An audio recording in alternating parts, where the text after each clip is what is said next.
केंद्र सरकार ने पोस्टमार्टम रिपोर्ट नहीं दी और वो जो ठेकेदार की कंपनी है, जो ठेकेदार कंपनी है, अगर उसके खिलाफ मर्डर का केस लगना चाहिए। ये बिल्कुल हत्या का केस है, ये लापरवाही नहीं है, ये हत्या का केस है। आप एक रोड पे गड्ढा खोद देते हैं और उसमें कोई ऐसे साइनेज नहीं लगाते जिससे जो हमारा बच्चा गया है, नीली मट्टी आज डाल रखी है उसके आगे, नीली मट्टी आज डाल रखी है उसके आगे हम खुद देखते हैं। इतनी सुरक्षा इन्होंने आज की है जब ये खरीद गया।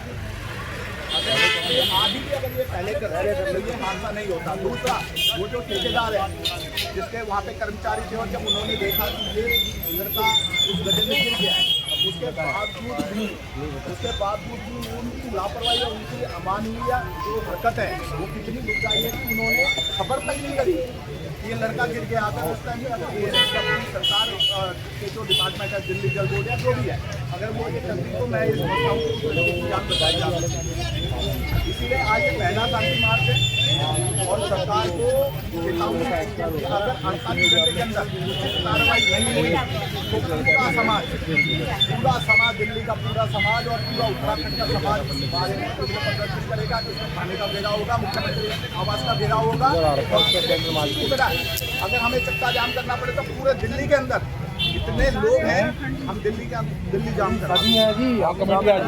ये शांति मार्च है, इसमें कोई नहीं उस आत्मा की शांति के लिए जो हमारा बच्चा गया उसकी शांति के लिए ये मार्च है, मार्च है। इसलिए इसमें कोई नारेबाजी मत करना, क्योंकि ये मार्च राजनीतिक पेंट नहीं चढ़ना चाहिए।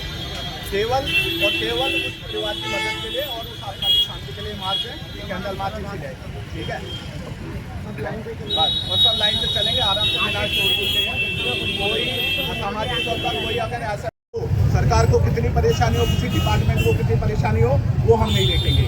अभी हम सरकार की मांग के अनुरूप, जो कि अभी माननीय विधायक जी आए थे और हालांकि उन्होंने ऐसा कोई आश्वासन नहीं दिया है, लेकिन परिवार को इसका पूरा मुआवजा मिलना चाहिए।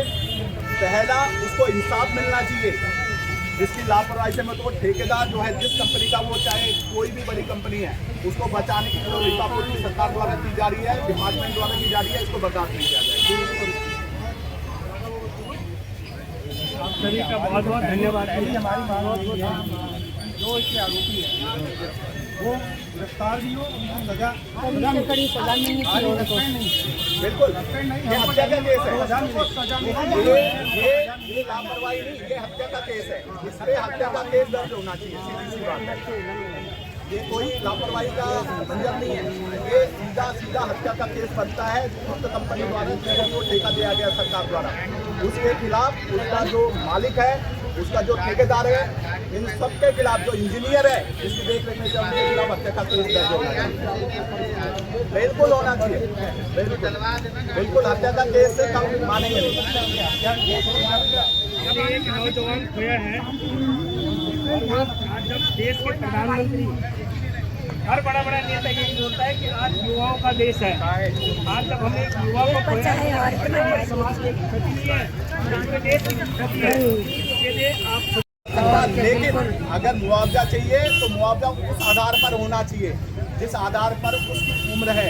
अभी वो 25 साल का युवा था और अगले अपने माँ बाप का सहारा था, अभी कमाना उसने शुरू किया था और आगे कितने सालों तक वो कमाता, अपने माता पिता की मदद करता, जितने उसमें आश्रित है, ये सब को जो है सरकार को देखना चाहिए। और कम से कम जिस तरह से पिछले सरकार में 1 करोड़ का मुआवजा मुख्यमंत्री लेकर घूमता था और दिया था, इसी प्रकार इस सरकार को कम से कम 1 करोड़ का मुआवजा इस परिवार को देना होगा। और जो लापरवाह लोग हैं, इंजीनियर है, कंपनी है, ठेकेदार है, जो भी इंजीनियर है, उनके खिलाफ हत्या का मुकदमा दर्ज होना चाहिए। इसके अलावा और इससे नीचे की कोई हमारी शर्त नहीं होगी। अगर सरकार मानती है तो हम सरकार का आभार भी व्यक्त करेंगे, धन्यवाद भी व्यक्त करेंगे। लेकिन अगर सरकार नहीं मानेगी तो महानगर उत्तराखंड प्रवासी संगठन के अध्यक्ष कमल जानी ऐलान कर, मैं परसों से पूरी दिल्ली, पहला जो प्रदर्शन होगा वो होगा हमारे जनकपुरी में, पूरी रोड जाम कराएंगे, पूरा सब कुछ करवाएंगे। और अगर उसके बाद भी सरकार नहीं मानी तो इसको पूरी दिल्ली के अंदर बच्चा गया है या किसी कोई भी हो, आज हमारे साथ आज उनका है, कल हमारा हो सकता है, कल आपका हो सकता है। बिल्कुल, एक का जो बल है वो सबको सरकार को झुकना पड़ेगा और जिन्होंने ये कार्रवाई की है उन पे कार्रवाई हो, ऐसी हम भी मांग करते हैं।